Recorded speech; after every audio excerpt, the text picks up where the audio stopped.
Selamat datang di channel ini dan selamat hari Minggu. Sahabat-sahabatku yang terkasih, hari ini kita merayakan Hari Orang Tua, Kakek dan Nenek Sedunia.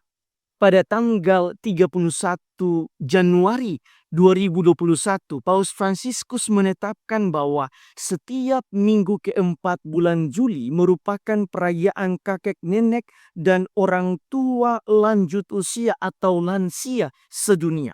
Paus Fransiskus memilih minggu keempat bulan Juli karena mendekati pesta Santo Yoakim dan Santa Ana, orang tua Bunda Maria, serta kakek dan nenek dari Yesus yang diperingati setiap tanggal 26 Juli. Pada tahun ini, tema yang direnungkan ialah berbahagialah yang tidak kehilangan harapannya. Dalam terang tahun Jubiliu, Paus Fransiskus mengangkat tema ini sekaligus juga mengingatkan para orang tua, kakek dan nenek bahwa walaupun mereka sudah berada pada masa tua, di mana rambut mulai memutih, fisik mulai melemah, peran dalam masyarakat mulai berkurang, hidup menjadi kurang produktif dan berisiko tidak berguna, tetapi Tuhan tetap menjadi sumber utama harapan bagi mereka, sebab Tuhan tidak pernah meninggalkan mereka. Tuhan senantiasa ada dan Tuhan senantiasa peduli dengan mereka. Di tahun Jubilium Pengharapan ini ada satu topik yang menjadi permenungan kita, yaitu belas kasih tanpa batas dari Allah harus dialami oleh semua orang, termasuk para orang tua, kakek dan nenek kita. Mereka yang telah berada pada masa usia lanjut atau lansia. Bacaan Injil hari ini meyakinkan kita tentang perlunya relasi antara kita dengan Allah. Di dalam bacaan Injil, Yesus mengajarkan kepada kita bagaimana berdoa. Dalam ajaran itu, Yesus meminta kita untuk menyebut Allah dengan sapaan Bapa. Itu artinya Yesus hendak menekankan bahwa relasi kita dengan Allah bukan suatu relasi yang jauh, tetapi ini adalah relasi yang inti antara Bapa dan anak-anaknya. Di dalam bacaan pertama, Abraham memberikan contoh bagaimana menjalin relasi yang intim dengan Tuhan. Ketika Tuhan hendak menghukum kota Sodom, Abraham membuat tawar-menawar dengan Tuhan. Sampai pada akhirnya Tuhan tidak menghukum kota Sodom. Kita tahu bersama bahwa Abraham memiliki kualitas iman yang unggul.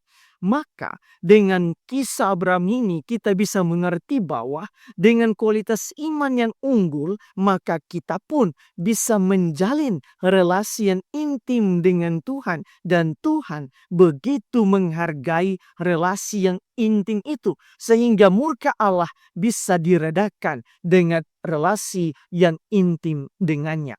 Sahabat-sahabatku yang terkasih, berdasarkan perayaan dan bacaan-bacaan hari ini, marilah kita merenungkan sejumlah remah permenungan. Pertama, di hari orang tua, kakek dan nenek sedunia ini, kita orang muda perlu menjadi pembawa harapan Tuhan bagi para orang tua kita. Kita perlu sadar bahwa warisan iman dan nilai-nilai kehidupan yang kita dapatkan itu semuanya berasal dari mereka. Karena itu, di masa tua mereka, kita perlu hadir di samping mereka. Hadiah terindah bagi orang tua di masa tua bukan emas atau permata, tetapi kehadiran kita. Dengan kehadiran dan kepedulian kita itulah, maka harapan Tuhan itu semakin nyata di masa tua mereka. Ketiga bacaan hari ini berbicara tentang relasi yang intim antara kita dengan Tuhan yang harus terjalin di dalam doa. Di dalam bacaan Injil, Yesus mengajarkan para murid untuk menyapa Allah dengan sebutan Bapa ketika mereka berdoa. Itu artinya doa itu bukan sekedar kegiatan biasa yang hanya mengungkapkan berbagai keinginan kepada Tuhan. Doa itu adalah ungkapan relasi kita yang mendalam dan intim dengan Tuhan sendiri. Kita sering menyamakan doa sebagai tempat ATM. Datang hanya ketika kita butuh dan selebihnya kita tidak peduli lagi dengan doa atau dengan Tuhan. Padahal doa itu adalah tempat terjalinnya relasi yang intim dengan Tuhan. Di dalam doa kita bisa mengungkapkan segala sukacita, derita, kebahagiaan, kesedihan, dan segala sesuatu tentang hidup kita, tentang diri kita. Doa adalah tempat di mana kita mengenal Tuhan lebih dalam dan kita pun tahu apa kehendak Tuhan untuk diri kita. Sehingga fokus kita adalah Tuhan sendiri.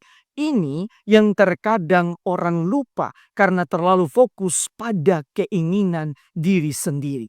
Karena itu, marilah kita menjadikan doa sebagai momen untuk menjalin relasi dengan Tuhan, sebab jika kita mampu menjalin relasi yang dekat, yang intim dengan Tuhan, maka kita akan menjalani hidup ini dengan lebih bahagia, dengan penuh sukacita, dengan penuh kedamaian. Tuhan memberkati kita semua.